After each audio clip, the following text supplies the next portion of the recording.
What was radicalizing, very shocking and very disturbing for me was the city of Moscow, where I'd never been, the biggest city in Europe, 13 million people. And it is so much nicer than any city in my country. I had no idea. My father spent a lot of time there in the 80s when he worked for the US government and barely had electricity. And now it is so much cleaner and safer and prettier aesthetically. It's architecture, it's food, it's service, than any country, city in the United States that you have to, and this is non-ideological. How did that happen? How did that happen? And at a certain point, I don't think the average person cares as much about abstractions as about the concrete reality of his life. And if you can't use your subway, for example, as many people are afraid to in New York City because it's too dangerous, you have to sort of wonder, like, isn't that the ultimate measure of leadership? And that's true, by the way, it's radicalizing for an American to go to Moscow, I didn't know that, I've learned it this week, to Singapore, to Tokyo, to Dubai and Abu Dhabi. Because these cities, no matter how we're told they're run and on what principles they're run, are wonderful places to live.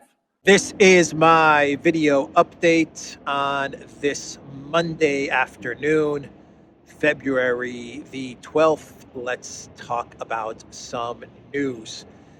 And let's start things off with, how about a quick update on Lloyd Austin? What is going on with the Secretary of Defense?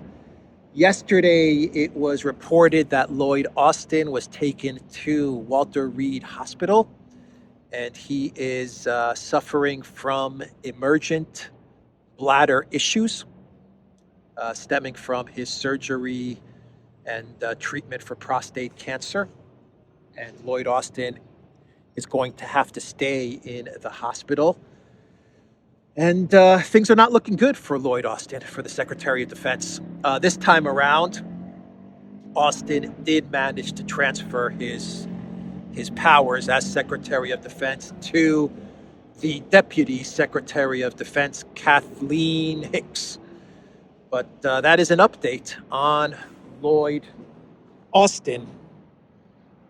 So an update on the $95 billion foreign aid spending package in the Senate, which had another procedural vote, which took place yesterday, I believe, yesterday or Saturday. But the vote actually had more Republicans now in favor of this $95 billion spending package. 67 Republicans voted in favor, and 27 voted against. 67 to 27. So more Republicans actually now voted in favor of this $95 billion spending package, which has something like 10 or $15 billion going to Taiwan, something like 15 billion or $20 billion going to Israel. But the main focus of this spending package is $61 billion to Project Ukraine. Senator J.D. Vance actually wrote an article in the American Conservative with the title, "The Republican Plot Against Donald Trump," where he talks about this, the entire process of getting this money to Project Ukraine, getting this spending package approved by the Senate. And he actually says that there is a large part of the Republicans in the Senate who are absolutely obsessed with getting money to Project Ukraine, Mitch McConnell and Lindsey Graham and all of these guys. And basically, Vance just talks about how this spending package started as $118 billion and included money for the southern border.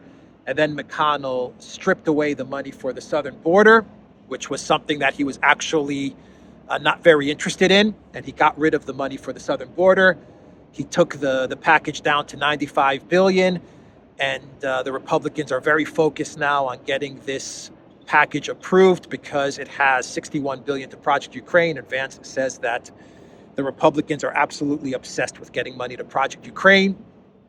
And McConnell's thinking is that now that more Republicans are on board for this money to get sent to Project Ukraine, Speaker Johnson is going to see that the momentum with the Republicans in the Senate is to get money to Ukraine, and this is going to pressure Johnson either now or later to put some sort of a spending package, of a funding package for Ukraine, to put it up for a vote in the House, and the House Republicans are going to see that the Senate Republicans are on board, and McConnell is betting that the House Republicans eventually, sometime in March, they're going to vote in favor of a spending package to Ukraine and to the Zelensky regime.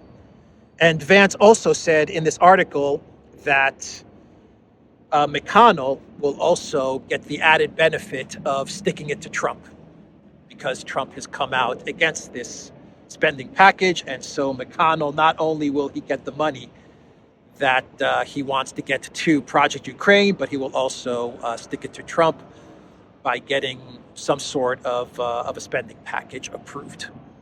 So it has two benefits for McConnell and for the rhinos. So that is an update with the money that they are trying to get to the washing machine known as Project Ukraine and as Zelensky. Actually, Vance even writes in this article in the American Conservative that while the rhinos and McConnell, they would like to damage Trump to the extent where Trump doesn't even become president of the United States, and they're hoping that embarrassing Trump with this spending package will actually help them to prevent Trump from becoming president, will actually damage Trump and help in preventing him from becoming president. Vance says that the Republicans have even added in the spending bill an insurance plan, which says that even if Trump does become president of the United States, then according to the text in this bill, Trump has to continue sending money to Project Ukraine. Let me read you what Vance wrote in this article in the American Conservative.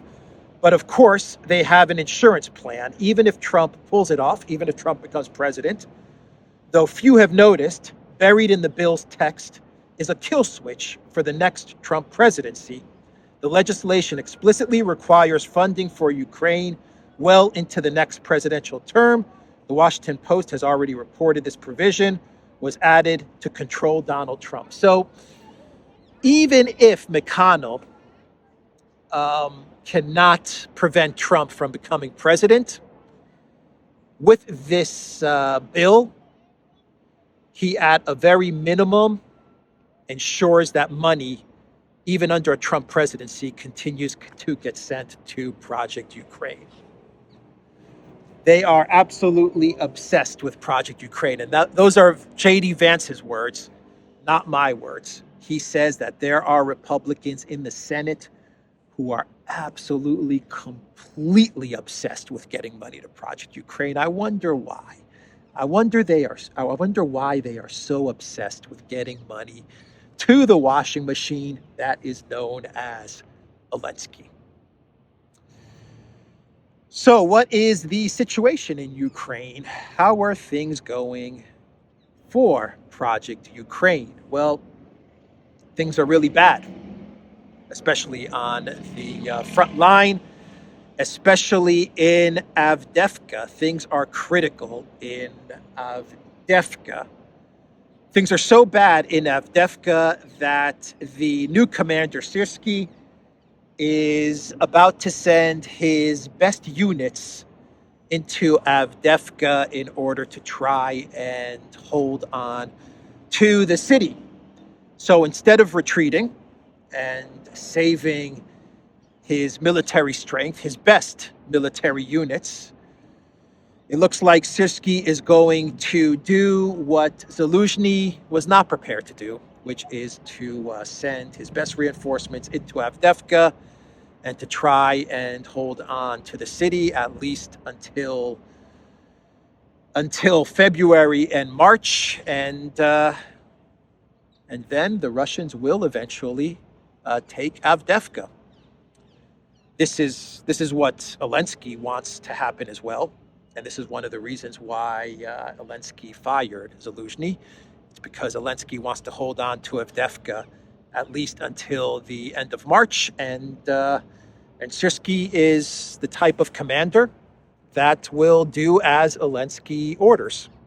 And Syrsky is the type of aggressive commander who appears to have no problem sending in his best units into Avdiivka, knowing that he's going to lose the city eventually, but he has no problem fighting these types of battles and trying to hold on to cities that Ukraine is going to eventually lose.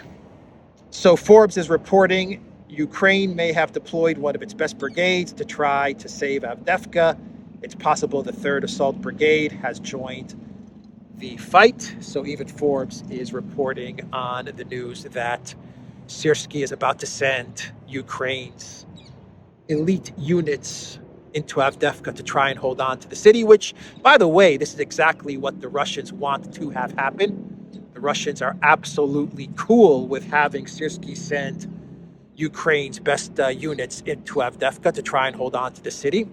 So the Russians will be able to annihilate some of Ukraine's best fighting forces. And for Zelensky, well, Zelensky, by holding on to Avdiivka in February and March, Zelensky does not have to explain to the collective West why he has lost a key city, while at the same time he is trying to secure $61 billion in money from Congress.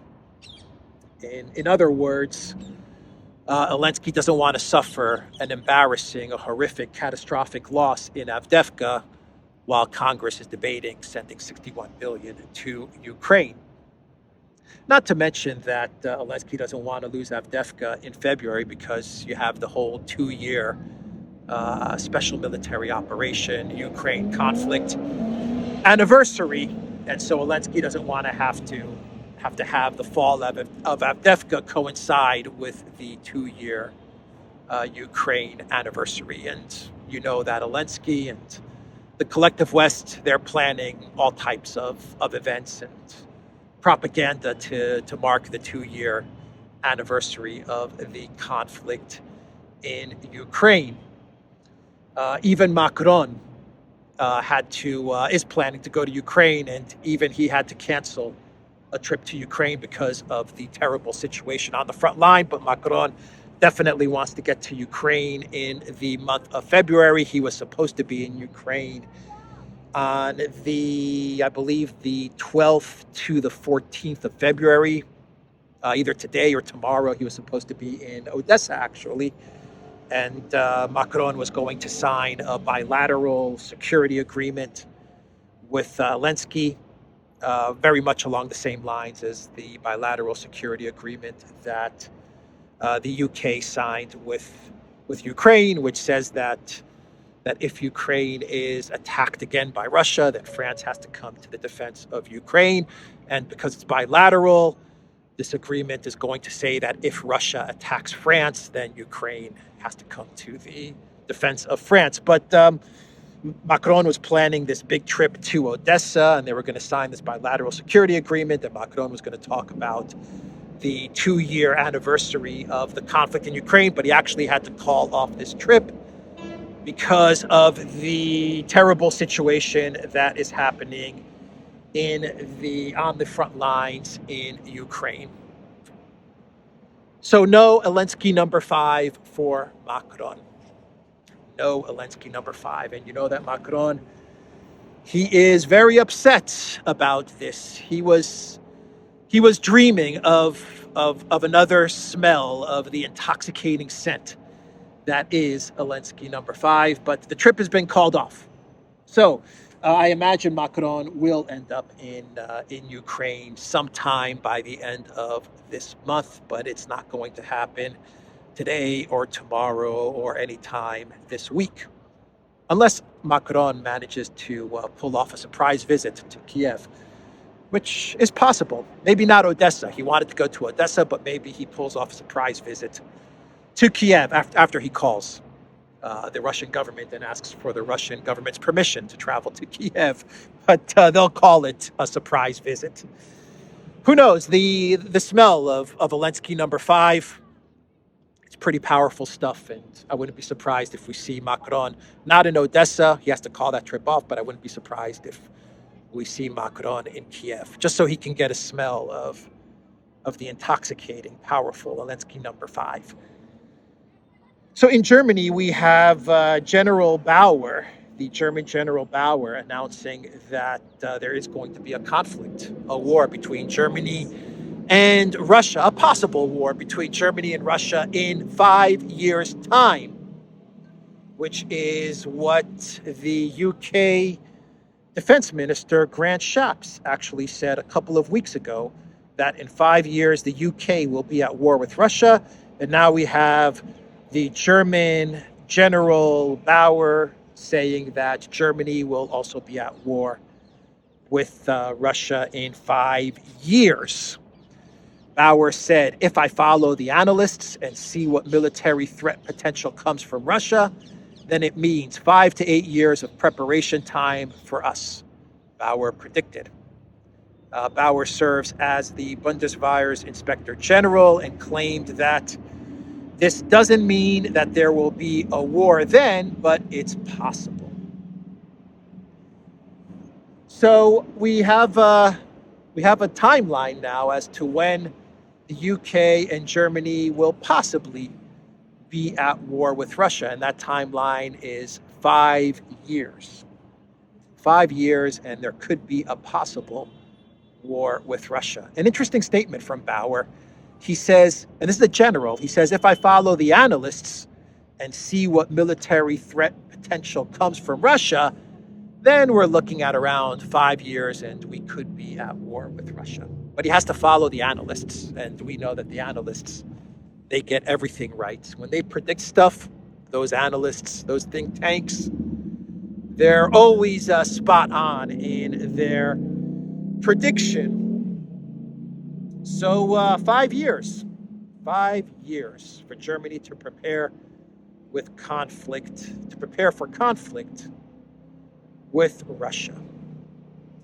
How do we get citizens in the collective West to accept their dismal, crappy economic future?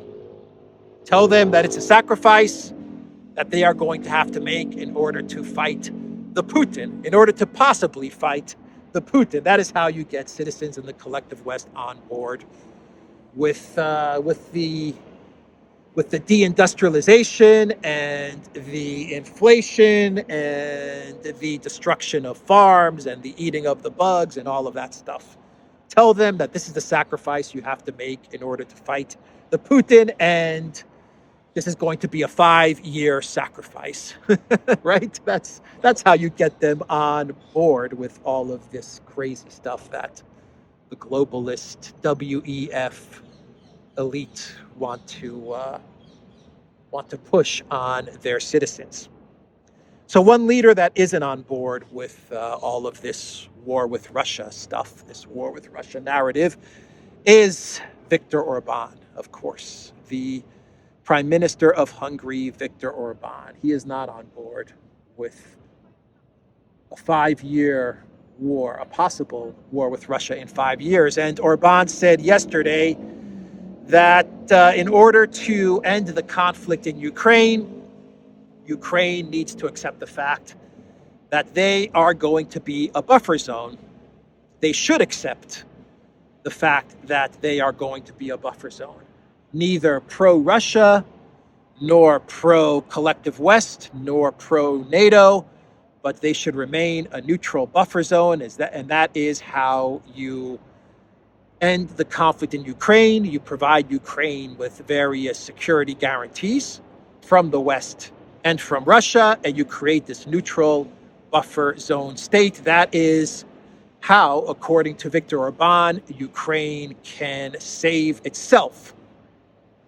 And Orban is right. If Ukraine accepts the realities on the ground, and if it really does want to save itself, then it should just become a neutral buffer zone with security guarantees provided by both sides. But it shouldn't be pro-West, it shouldn't be pro-NATO, it shouldn't be pro-Russia, it should be a neutral buffer zone.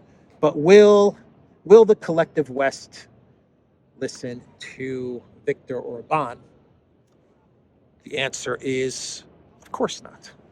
They are not going to listen to Viktor Orban, and they are not going to take Viktor Orban's advice, and the conflict will continue. Orban said, in any other case, Ukraine will lose its land, and the Russians will destroy Ukraine again and again. Orban stressed that Moscow would never accept an EU and NATO member like Ukraine on its doorstep.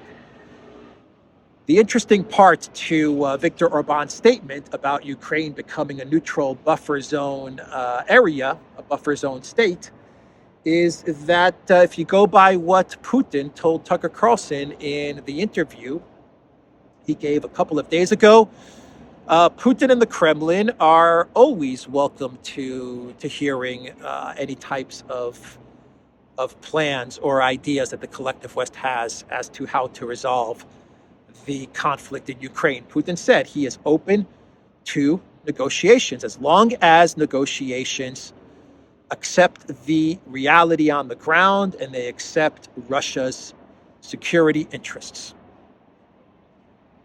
If those two requirements are fulfilled, then Putin is absolutely open to hearing whatever propositions or plans the collective West may have to bring to Russia. But this is a no-go for the collective West, a no-go for the Zelensky regime. But this is Orban's way of once again trying to provide an off-ramp out of this mess that is Project Ukraine. Anyway, let's shift gears and talk about another disaster that is unfolding, and that is the war in Gaza, which is about to get a whole lot worse, if that is even possible. But it is possible for it to get a whole lot worse because Netanyahu is getting ready to clear out the southern part of Gaza, an area known as Rafah, a very, very small area in the south of Gaza, which right now has something like 1.5 million people, including everyone that fled from the north of Gaza. They are now in the south of Gaza in this area known as Rafah. And Benjamin Netanyahu, he is about to give the green light for the IDF, the Israeli Defense Forces, to enter the south of Gaza, this area of Rafah, and start to clear it of Palestinians, and according to Netanyahu, to go after Hamas in this area of South Gaza. Now, Saudi Arabia, they have already warned Netanyahu not to do this, not to go into Rafah. And yesterday, Egypt said that invasion of Rafah could negate the 1979 peace treaty between Egypt and Israel. So Egypt is worried that going into Rafah, where you have 1.5 million Palestinians taking refuge, will lead to a humanitarian catastrophe right on its border. And of course, if Egypt lets in Palestinians, then it will look like it's helping Israel remove Palestinians from Gaza, and Egypt doesn't want that to be the case. But if it does not let in Palestinians, then it will look just as bad for Egypt, because it's going to be very cruel to not let Palestinians seek safety within the borders of Egypt. So Egypt is in a very difficult position, and you have this corridor in Rafah on the border between Gaza and Egypt, about an 8 miles long corridor known as the Philadelphia corridor. And this small strip of land, according to international law and various agreements, is not supposed to have a military presence or a large amount of troops on this strip of land, the Philadelphia corridor. And now it's about to have an entire army on this corridor, on this strip of land, breaking previous international agreements. So that is the situation in Gaza. That's what's about to happen in Rafah. What about the ICJ ruling that came out a couple of weeks ago? It looks like Israel and the U.S., they have decided to say screw the ICJ ruling, and they're just going to continue to, Israel's going to continue to clear out Gaza. There are reports that the U.S. is actually applying pressure to South Africa, cutting off funding packages and various aid packages from the collective West to South Africa in order to punish South Africa for sponsoring, for going forward with this case against Israel in the ICJ. So this is another reason why it is so important for BRICS to set up institutions outside of the control of the collective West. Instead of Israel and the United States putting pressure on Israel to abide by the ruling of the ICJ and enforce the rulings of the ICJ, it looks like Israel and the U.S. are just going to ignore the ICJ ruling, and they're going to go into Rafah, and God help us. While at the same time, the U.S. is punishing South Africa by holding back investment and funding packages and stuff like that. So anyway, let's do a clown world and wrap this video up. And in this clown world, we have a tweet from Hillary Clinton. And she tweeted about the Super Bowl, where the Kansas City Chiefs beat the San Francisco 49ers in overtime. And Hillary Clinton, she posted on Twitter X, congratulations to Taylor's boyfriend and the entire Kansas City Chiefs community. What a strange tweet from Hillary Clinton, huh? Congratulations to Taylor Swift's boyfriend. Oh boy.